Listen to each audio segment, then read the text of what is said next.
नमस्कार विद्यार्थी मित्रांनो, आज आहे 22 मे 2026। आजच्या चालू घडामोडींच्या व्हिडिओमध्ये मी अभिजित तुमच्या सर्वांचं सहर्ष स्वागत करतो। आजच्या व्हिडिओमधील प्रश्न तुमच्या सर्वांना पोलीस भरतीसाठी, तलाठी भरतीसाठी, त्याचबरोबर वनरक्षक, दारूबंदी आणि इतर सर्व सरळ सेवा भरती परीक्षांसाठी अत्यंत उपयोगी राहणार आहेत। कारण यामधील प्रश्न आहेत ते आपण या पोलीस भरती किंवा इतर परीक्षांच्या पॅटर्नवर आधारितच बनवत आहोत। त्यामुळे जर तुम्ही यापैकी कोणत्याही स्पर्धा परीक्षेसाठी तयारी करताय तर हा आपला व्हिडिओ पूर्ण पहा आणि याच प्रकारचे व्हिडिओ पाहण्यासाठी चॅनलला सबस्क्राइब देखील करा। तसेच जर व्हिडिओमधील प्रश्नांची माहिती तुम्हाला समजत असेल तर व्हिडिओला देखील लाईक करा। या ठिकाणी सुरुवात करतोय आपण प्रश्नांना। पहिला प्रश्न आहे, फॅनेटिक स्पोर्ट्स हुरून इंडियाच्या अहवालानुसार IPL इतिहासात सर्वाधिक कमाई करणारा खेळाडू कोण ठरलेला आहे। या ठिकाणी पाहायचं आहे IPL मध्ये मिळणारे मानधन, त्यासोबतच विविध मिळणारे पुरस्कार आणि जाहिराती या सर्वांच्या एकत्रित कमाईनुसार भारतातील सर्वाधिक कमाई करणारा खेळाडू कोण आहे तर त्यांचं नाव आहे विराट कोहली। विराट कोहली हे IPLच्या इतिहासामध्ये सर्वाधिक कमाई करणारे खेळाडू ठरलेले आहेत, म्हणून पर्याय सी या प्रश्नाचं उत्तर आहे।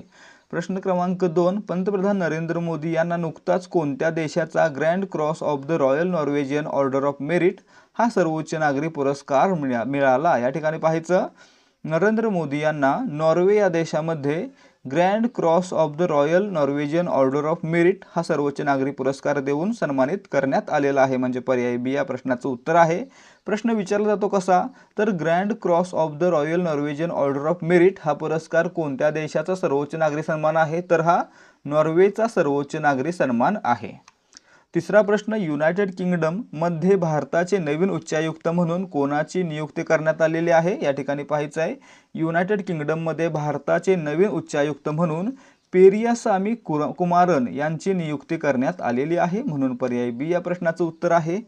प्रश्न क्रमांक 4, भारतीय विशिष्ट ओळख प्राधिकरणाचे नवे मुख्य कार्यकारी अधिकारी म्हणून कोणाची नियुक्ती करण्यात आलेली आहे। या ठिकाणी पहा, CEO म्हणून म्हणजेच मुख्य कार्यकारी अधिकारी म्हणून कोणाची नियुक्ती करण्यात आली तर सौरभ विजय यांची नियुक्ती करण्यात आलेली आहे, म्हणजे पर्याय सी या प्रश्नाचं योग्य उत्तर आहे। आता CEO चा फुल फॉर्म काय असतो, चीफ एक्झिक्युटिव्ह ऑफिसर। त्यासोबतच UIDAI चा फुल फॉर्म देखील परीक्षेला विचारला जातो, तो काय आहे, unique identification authority of India. आपलं जे आधार कार्ड आहे ते या संस्थेकडून इश्यू केलं जातं। प्रश्न क्रमांक 5, तिसरी भारत नॉर्डिक शिखर परिषद कोठे आयोजित करण्यात आली होती। या ठिकाणी पहा, तिसरी भारत नॉर्डिक शिखर परिषद नॉर्वेतील ओस्लो या ठिकाणी आयोजित करण्यात आलेली होती, म्हणून पर्याय डी या प्रश्नाचं उत्तर आहे। त्यामध्ये भारत आणि इतर 5 नॉर्डिक देश सहभागी झाले होते। हा भारत आणि 5 नॉर्डिक देश सहभागी झालेले होते। प्रश्न क्रमांक 6, महाराष्ट्रातील कोणत्या जिल्ह्यात भारतातील पहिले पाण्याखालील संग्रहालय अंडर वॉटर म्युझियम उभारण्यात आलेले आहे। या ठिकाणी पहा, महाराष्ट्रातील सिंधुदुर्ग जिल्ह्यामध्ये भारतातील पहिलं पाण्याखालील संग्रहालय उभारण्यात आलेलं आहे, म्हणून पर्याय डी या प्रश्नाचं उत्तर आहे। तर मित्रांनो, या ठिकाणी स्कूबा डायव्हिंग सुविधा देखील उपलब्ध करून देण्यात आलेली आहे। पुढे पाहायचं, प्रश्न क्रमांक 7, मेक इन इंडिया अंतर्गत वडोदरा येथे भारताचे पहिले खाजगी क्षेत्रातील C-295 लष्करी वाहतूक विमान कोणत्या कंपनीने तयार केले आहे। या ठिकाणी पाहायचं आहे, भारतातील पहिलं खाजगी क्षेत्रातील C-295 हे लष्करी वाहतूक विमान आहे ते टाटा ॲडव्हान्स सिस्टीम्स लिमिटेड म्हणजे TASL या कंपनीनं विकसित केलेला आहे किंवा बनवलेला आहे, म्हणून पर्याय डी या प्रश्नाचं योग्य उत्तर आहे। प्रश्न क्रमांक 8, मे 2026 मध्ये प्रसिद्ध गंगमा जत्रा उत्सव कोणत्या राज्यात साजरा करण्यात आला। या ठिकाणी पाहायचं आहे, आंध्र प्रदेशमध्ये एक देवता आहे श्री तातायगुंटा गंगमा, या ग्रामदेवतेच्या सन्मानार्थ दरवर्षी गंगमा जत्रा उत्सव आयोजित केला जातो, म्हणजे आपलं उत्तर काय असणार आहे, हा उत्सव आहे तो आंध्र प्रदेश या राज्यामध्ये साजरा करण्यात येतो, म्हणजे पर्याय सी या प्रश्नाचं उत्तर आहे। पुढे पाहायचं, प्रश्न क्रमांक 9, अत्याधुनिक हवामान अंदाज प्रणाली भारत फोरकास्ट सिस्टीमचा वापर करणारे देशातील पहिले राज्य कोणते ठरले आहे। या ठिकाणी पहा, अत्याधुनिक हवामान अंदाज प्रणाली आहे भारत फोरकास्ट सिस्टीम, याचा वापर करणारे भारतातील पहिले राज्य आहे आपलं महाराष्ट्र, म्हणून पर्याय ए या प्रश्नाचं उत्तर आहे। प्रश्न क्रमांक 10, NCDEX ने 2026 मध्ये भारताचा पहिला सेबी मान्यताप्राप्त हवामान डेरिव्हेटिव्ह करार कोणत्या नावाने जाहीर केला? आता आपल्याला काय करायचं आहे, सेबीचा आणि NCDEXचा फुल फॉर्म पाहायचा आहे. सेबीचा काय आहे, securities and exchange board of India. त्यासोबतच NCDEXचं काय आहे, NCDEXचा फुल फॉर्म आहे national commodity and derivative exchange. आणि मित्रांनो, या दोन्हींनी मिळून 20 मे 2026 रोजी रेन मुंबई नावानं भारतातील पहिला सेबी मान्यताप्राप्त हवामान डेरिव्हेटिव्ह करार जाहीर केलेला आहे. म्हणजे आपलं उत्तर काय असणार आहे, कराराचं नाव काय आहे, रेन मुंबई. ठीक आहे.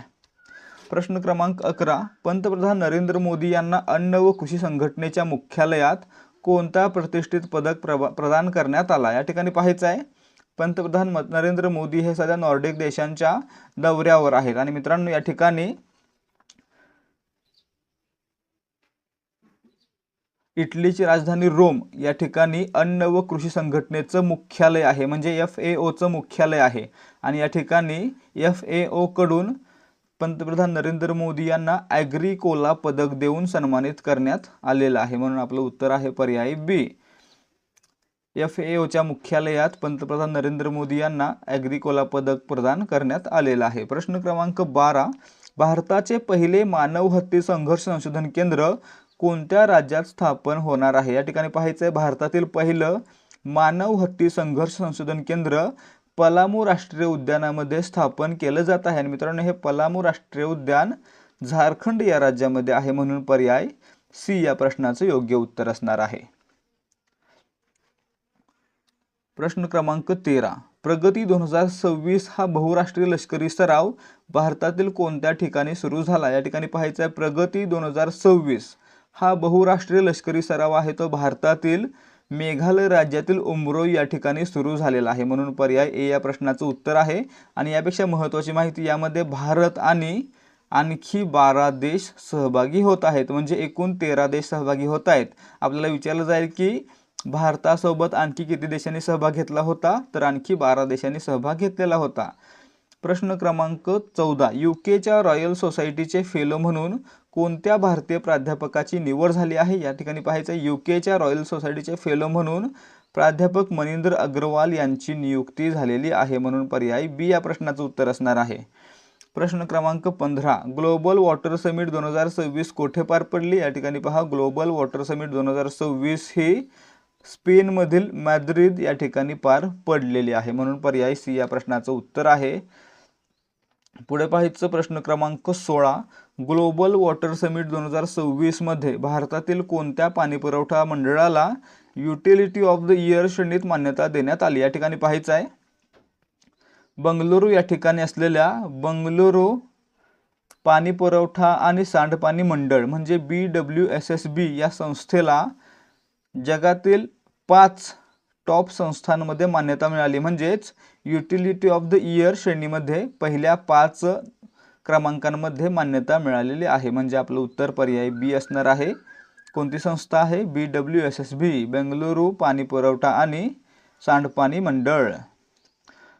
पुढे पहा, प्रश्न क्रमांक 17, संयुक्त राष्ट्राने भारताच्या 2026च्या GDP वाढीचा अंदाज 6.6% वरून किती टक्क्यांपर्यंत कमी केला आहे? आधी किती होता? या ठिकाणी पहा, युनायटेड नेशन्सच्या अहवालानुसार 2026 साठी भारताचा GDP वाढीचा दर होता 6.6%. आता मित्रांनो, त्यांनीच काय केलं, तर हा दर कमी करून 6.4% इतका वर्तवलेला आहे. म्हणून पर्याय सी या प्रश्नाचं योग्य उत्तर असणार आहे.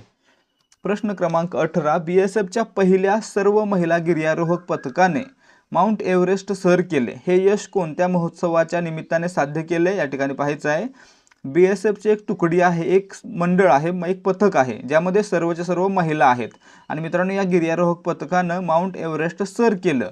आणि हे सर का केलं, तर त्यांना BSFचा हिरक महोत्सव आणि वंदे मातरमची 150 वर्षे पूर्ण झाले स्मरणार्थ काहीतरी मोठं करून दाखवायचं होतं, म्हणून त्यांनी हे यश साध्य केलेलं आहे. म्हणून पर्याय बी या प्रश्नाचं उत्तर आहे. तर मित्रांनो, तुम्ही मला कमेंट करून सांगायचं आहे, हिरक महोत्सव म्हणजे किती वर्ष? हिरक महोत्सव म्हणजे किती वर्ष? कमेंट करून सांगा. प्रश्न क्रमांक 19, भारताच्या अध्यक्षतेखाली 2026ची ब्रिक्स न्यायमंत्र्यांची बैठक कोठे होणार आहे? या ठिकाणी पहा, अलीकडेच भारताच्या अध्यक्षतेखाली 2026ची ब्रिक्स परराष्ट्र मंत्र्यांची बैठक आहे ती नवी दिल्ली या ठिकाणी पार पडली। त्यानंतर ब्रिक्स न्यायमंत्र्यांची बैठक आहे ती गांधीनगर, गुजरातमधील गांधीनगर या ठिकाणी पार पडणार आहे, म्हणून पर्याय ए या प्रश्नाचं उत्तर आहे। प्रश्न क्रमांक 20, संरक्षण मंत्री राजनाथ सिंग यांनी कोणत्या देशात भारतीय युद्ध स्मारकाचे उद्घाटन केले? या ठिकाणी पहा, कोरियन युद्धामध्ये शहीद झालेल्या भारतीय सैनिकांच्या स्मरणार्थ दक्षिण कोरियाची राजधानी सिओल जवळ इमजिंगक पार्कमध्ये भारतीय युद्ध स्मारकाचं उद्घाटन केलं। कोणी केलं? राजनाथ सिंग यांनी केलं, म्हणजे पर्याय बी या प्रश्नाचं उत्तर आहे। राजनाथ सिंग कोण आहेत? भारताचे केंद्रीय संरक्षण मंत्री आहेत। प्रश्न क्रमांक 21, राज्यातील सर्व मान्यताप्राप्त मदरशांमध्ये वंदे मातरम गायन अनिवार्य करण्याचा निर्णय कोणत्या राज्य सरकारने घेतला आहे? या ठिकाणी पहा, राज्यामध्ये असलेल्या सर्व मान्यताप्राप्त आणि राज्याकडून अनुदान प्रदान करण्यात येणाऱ्या मदरशांमध्ये वंदे मातरम हे गायन अनिवार्य करण्याचा निर्णय पश्चिम बंगाल राज्य सरकारने घेतलेला आहे, म्हणून पर्याय सी या प्रश्नाचे योग्य उत्तर आहे। प्रश्न क्रमांक 22, दिल्लीत होणारी चौथी भारत आफ्रिका शिखर परिषद कोणत्या कारणामुळे पुढे ढकलण्यात आली? या ठिकाणी पाहायचं आहे, आफ्रिकन देश कांगो आणि युगांडामध्ये इबोलाचा उद्रेक मोठ्या प्रमाणात होत आहे आणि मित्रांनो यामुळेच भारत आणि आफ्रिकामध्ये होणारी चौथी शिखर परिषद पुढे ढकलण्यात आलेली आहे, म्हणून पर्याय बी या प्रश्नाचं उत्तर आहे। प्रश्न क्रमांक 23, भारतातील पहिली चालकविरहित एअर ट्रेन कोणत्या विमानतळावर सुरू होणार आहे? या ठिकाणी पहा, एक संस्था आहे DIAL, Delhi international airport limited, या संस्थेकडून इंदिरा गांधी आंतरराष्ट्रीय विमानतळ या ठिकाणी भारतातील पहिली चालकविरहित एअर ट्रेन सुरू करण्यात येणार आहे, म्हणून पर्याय बी या प्रश्नाचं उत्तर आहे। कोण सुरू करतंय? DIAL, Delhi international airport limited. प्रश्न क्रमांक 24, इटालियन ओपन टेनिस स्पर्धा 2026 मध्ये महिला एकेरीचे विजेतेपद कोणी जिंकले? या ठिकाणी पाहायचं आहे, कोको गॉफ यांचा पराभव करून एलिना स्वितोलिना यांनी इटालियन ओपन स्पर्धा 2026 जिंकलेली आहे, म्हणून पर्याय बी या प्रश्नाचं उत्तर आहे। तर लक्षात ठेवायचं, विजेता कोण? सुवर्णपदक कोणाला मिळालं? एलिना स्वितोलिना, आणि उपविजेता कोण? Coco Gauff. ठीक आहे। प्रश्न क्रमांक 25, भारताने सूर्यास्त्र या स्वदेशी प्रगत रॉकेट प्रणालीची यशस्वी चाचणी घेतली, ही प्रणाली कोणी विकसित केली आहे? या ठिकाणी पहा, भारताच्या सूर्यास्त्र या स्वदेशी प्रगत रॉकेट प्रणालीची यशस्वी चाचणी आहे ती निबे लिमिटेड किंवा NIBE म्हणजे नाईब लिमिटेड या कंपनीनं घेतलेली आहे, म्हणून पर्याय सी या प्रश्नाचं उत्तर असणार आहे।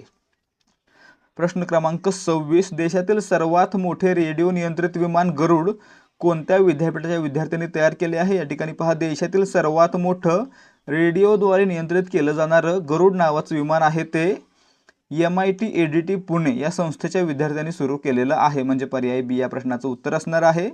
प्रश्न क्रमांक 27, MIT ADT विद्यापीठाच्या विद्यार्थ्यांनी तयार केलेल्या गरुड विमानाचे वजन किती आहे? याचं वजन विचारलं तर काय सांगायचं आहे? 261 किलो। गरुड विमानाचं वजन आहे 261 किलो, म्हणजे पर्याय सी या प्रश्नाचं उत्तर आहे। आणि मित्रांनो, जर याच्या पंखांची लांबी विचारली तर ती आहे 9.25 मीटर, फूट म्हणत नाहीये मी, लांबी आहे 9.25 मीटर। ठीक आहे।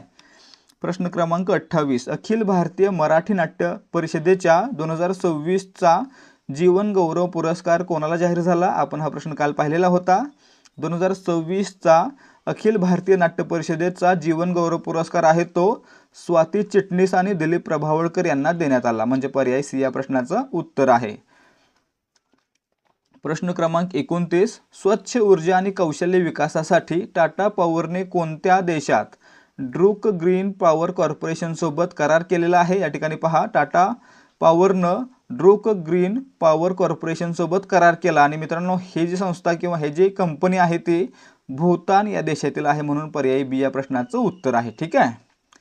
प्रश्न क्रमांक 30, नुकतेच निधन झालेले भुवनचंद्र खंडूरी हे कोणत्या राज्याचे माजी मुख्यमंत्री होते? या ठिकाणी पहा, भुवनचंद्र खंडूरी यांचं वयाच्या 91व्या वर्षी उत्तराखंडची राजधानी डेहराडून या ठिकाणी निधन झालं आणि मित्रांनो हे 2 वेळा उत्तराखंड राज्याचे मुख्यमंत्री होते, म्हणून पर्याय सी या प्रश्नाचं उत्तर आहे। त्यासोबतच या ठिकाणी लक्षात ठेवायचं, ते एकदा केंद्राचे रस्ते आणि वाहतूक मंत्री देखील होते। तसेच त्या अगोदर त्यांनी भारतीय लष्करामध्ये देखील सेवा दिलेली आहे आणि ते मेजर जनरल या पदावर कार्यरत होते.